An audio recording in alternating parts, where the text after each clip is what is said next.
En fait, on accompagne nos responsables de magasins pour piloter nos budgets d'eau, d'électricité, beaucoup, parce que l'électricité, c'est un sujet qui nous concerne tous, que ce soit dans nos foyers ou dans nos entreprises. Et en fait, on voulait aller sur une démarche un peu plus globale pour en fait aller sur aussi tout ce qui était tri des déchets, tout ce qui était... on s'occupe aussi de reverser nos déchets, de les donner aussi. On pense à notre empreinte carbone. On voulait vraiment qu'il y ait une prise de conscience générale pour vraiment poser les actions et les mener à bien et montrer aussi qu'au fur et à mesure en fait des dates de rendez-vous, des réunions, en fait comment on pouvait appliquer une méthode simplement et la mesurer.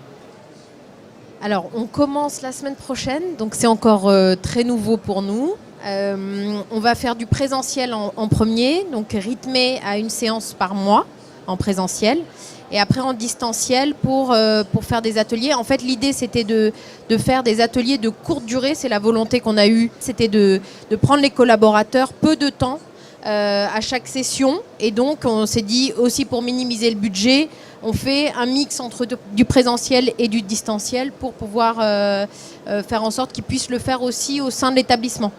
C'est-à-dire qu'ils vont prendre 2 heures, 2-3 heures sur leur planning pour le faire en distanciel avec le matériel de l'entreprise.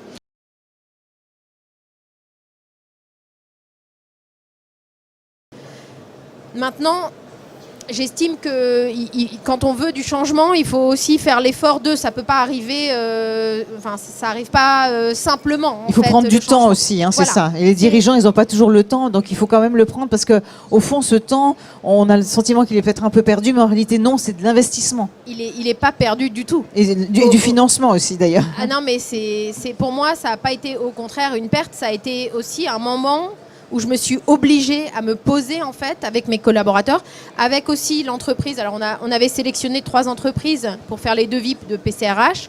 On en a sélectionné une avec l'aide de Rachid également, parce qu'il fallait rentrer dans les cases aussi par rapport au Desiderata de Capiat.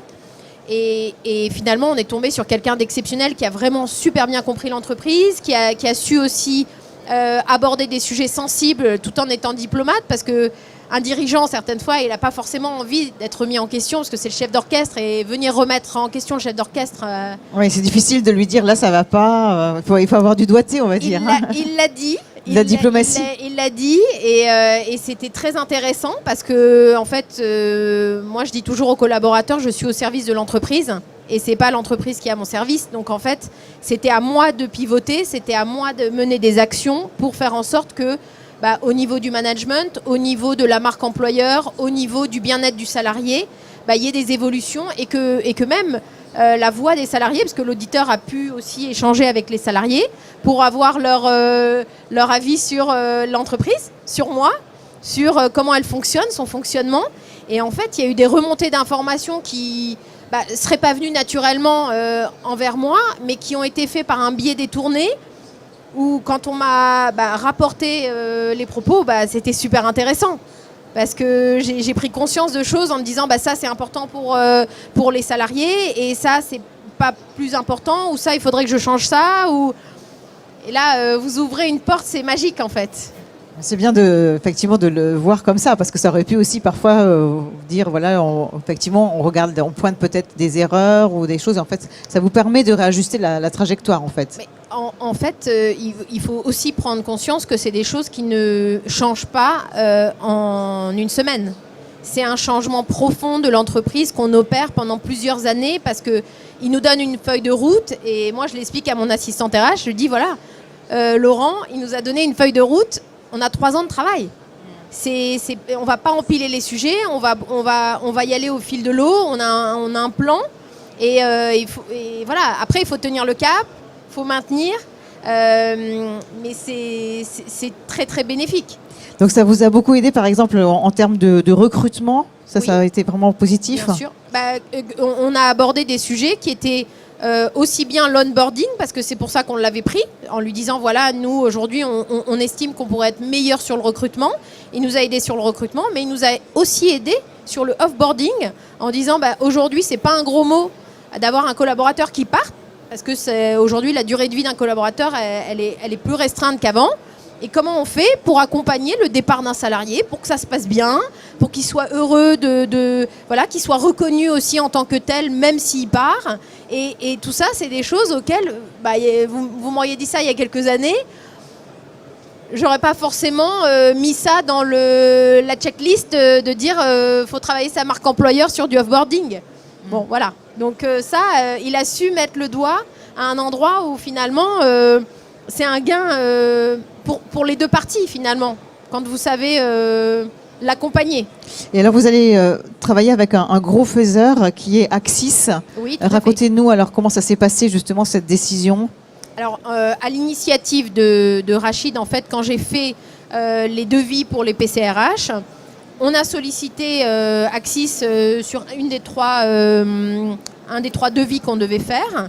Et Axis a été très très rapide sur sa réponse. Déjà, ça a été le premier à répondre. Il a été vraiment très rapide.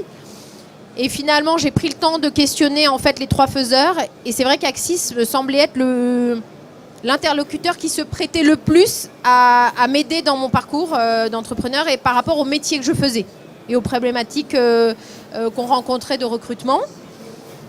Et finalement, le feeling, bon, c'est de l'humain, hein. Voilà, un PCRH, c'est de l'humain. Vous allez vous confier, vous allez expliquer ce que vous auriez aimé faire, mais vous l'avez pas fait. Donc en fait, Laurent, il a vraiment bien disséqué la société et il m'a vraiment aidé. Il m'a fait prendre conscience avec Covid. En fait, en plus, c'était un sortie de Covid. Donc l'effectif, il avait surtout du siège, avait beaucoup réduit. Et il m'a fait comprendre qu'il fallait que je réembauche. Et j'avais des freins parce que je lui disais oui, mais le volume d'affaires, il ne reprend pas. Donc j'ai peur, le budget, je ne l'ai pas. Il m'a accompagné sur le handicap. Il m'a dit, moi j'étais déjà liée à la GFIP. Donc j'avais mon job board déjà créé sur la GFIP parce que j'étais partie prenante dans le handicap. Il m'a dit, si vous voulez, je vous aide à recruter via le job board de la GFIP. Il a fait un test psychologique à mon assistante RH qui me suit maintenant depuis plus d'1 an. C'est du pain béni, sans faire de jeu de mots, c'est génial.